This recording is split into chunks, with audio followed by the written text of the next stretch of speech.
Good morning, good afternoon, and even good evening, everyone, depending on when you're watching this video. My name is Julien Delaye. I'm the Patient Engagement Manager in HTA at EURORDIS, and today I will be introducing you to the Health Technology Assessment Regulation, that we also call HTA, and to the EU cooperation on HTA. So to begin with a bit of history, I have chosen an extract from a statement from EURORDIS that is already back in 2018 that illustrates the problem the EU had regarding HTA. When a new health technology comes in, each country has its own process to decide whether or not to reimburse it. Member states use different sources of data and different methods to assess the exact same technology. In other words, and in plain language, it means that a technology could be recognized as effective and be reimbursed and available on one national market, so in one member state, but not in another one. And it took more than 20 years, 2 commissions, 2 parliaments, 7 EU presidencies, and several initiatives, such as joint actions, to address this issue and to harmonize the way a possible added value of a new technology could be assessed, and so that decision would be more coherent, consistent, and hopefully more transparent and more robust across the EU. Before we go to the content of the HTA, let's have a look at its implementation.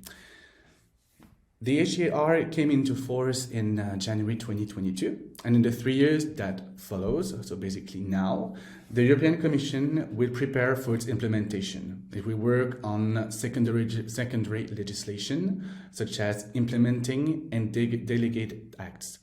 This is extremely important for us because it will, for instance, define the rules of patient engagement.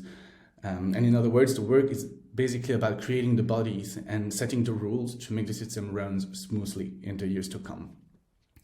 In addition, during the 3 years, there is also a consortium of HTA national bodies, the EUNETA 21, who is a contractor to the European Commission, who will work on methodological guidelines, procedures, and templates.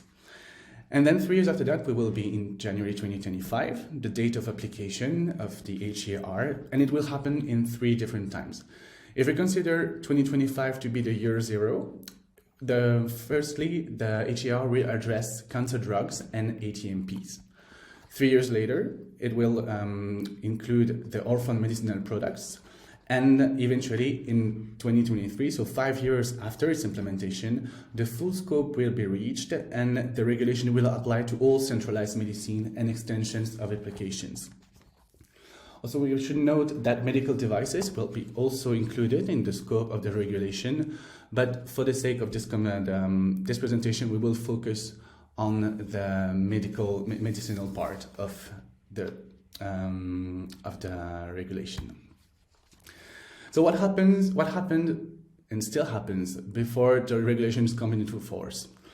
You have a new product that comes into the market, on the European market. We have the European Medicinal Agency, the EMA, evaluation and approval, or not, depending on the situation and the cases.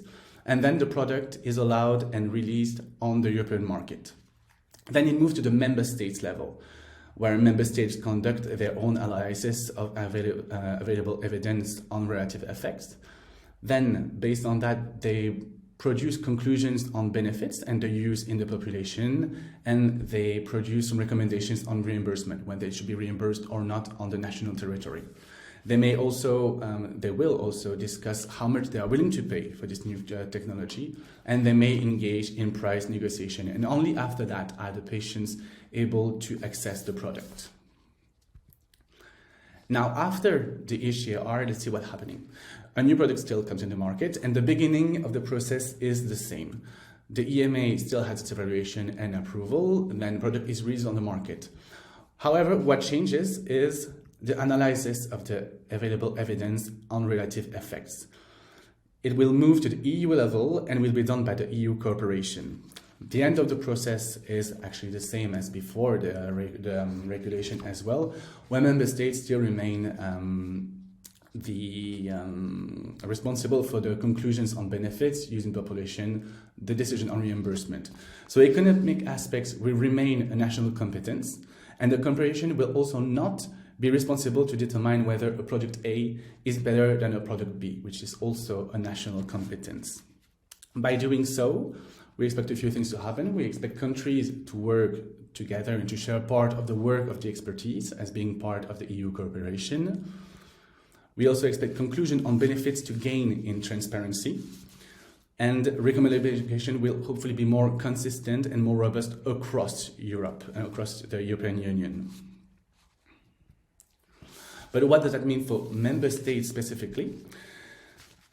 So let's take this example again. So at the EU level, the industry, when they have a new product, submits a dossier for a EU HTA, so a joint clinical assessment, the EU HTA report. Then we have seen on the previous slide, the cooperation will produce this EU HTA level.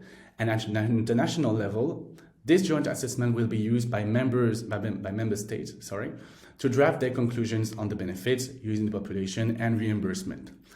In doing so, they must at least consider the conclusions of the joint clinical assessment, the EU HTA report, in their own national report. But what do we mean by that? It means that when member states are handing in the national HTA final report, they should annex the EU report in their national report. They must share their final national conclusions with the EU cooperation. They must inform about how they use the report, the EU report, to ensure that it was indeed taken into consideration. And very importantly, the national authorities can't request any further evidence and any evidence that was already submitted at the EU level. And the developer, reversely, cannot submit evidence already submitted at the time of the EU HTA report.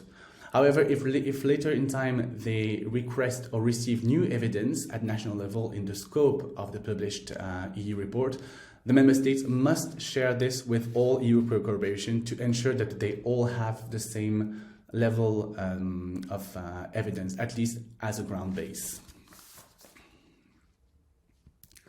And if we come now to the structure of the cooperation itself, so the coordination group, as you see here, will be the brain of the EU cooperation on HTA.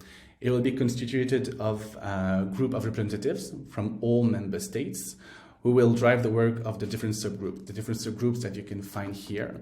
The joint clinical assessment, the joint scientific consultation, horizon scanning phase, which means that they will work into identifying which technologies will be coming soon so that they can get ready and be prepared for the moment where a joint HTA will be requested, and they will also work on methods. There will be also a stakeholder network that you can see here on the right that will include patient organizations, healthcare professionals, consumer organizations, health NGOs, and industry associations. And this group is especially important to us because it's through this network that patient engagement will happen and will take place and that we will be able to provide our inputs. For example, in the horizon scanning phase, annual work plan, and so forth. Sorry. The EC in itself will have more of a secretariat role, which is also very important. And it's also very important to specify that there will be also a voluntary cooperation possible. So that means that some countries, if they want to work more together, to do more together, they can go further than what the joint HTA report specifies. And they could be into defining the best population for any technology to be used in, drafting conclusion on the benefits together, or even sharing models of economic evaluation. But it's up to them to decide whether they want to work together or not. It's not specified in itself in the regulation, but they are free to go further than what is already stated in the regulation. And briefly to conclude, what does that mean?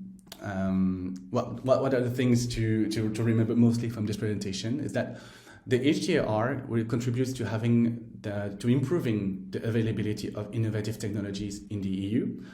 It will hopefully reduce the duplications of effort because some of them will be done at the EU level and will be common to all different member states because they will be agreed and endorsed by the EU cooperation. It will provide transparent and inclusive framework. And it would also, of course, respect the member state competences and management of their health services, including pricing and reimbursement. And very important to remember as well in terms of timing is that it will take place in 3 times. So 2025 for the cancer drugs and ATMPs, 2028 for the orphan medicinal products, and eventually 2030 for the full scope. I hope this was clear. I hope you enjoyed the presentation, and I wish you a very nice day further.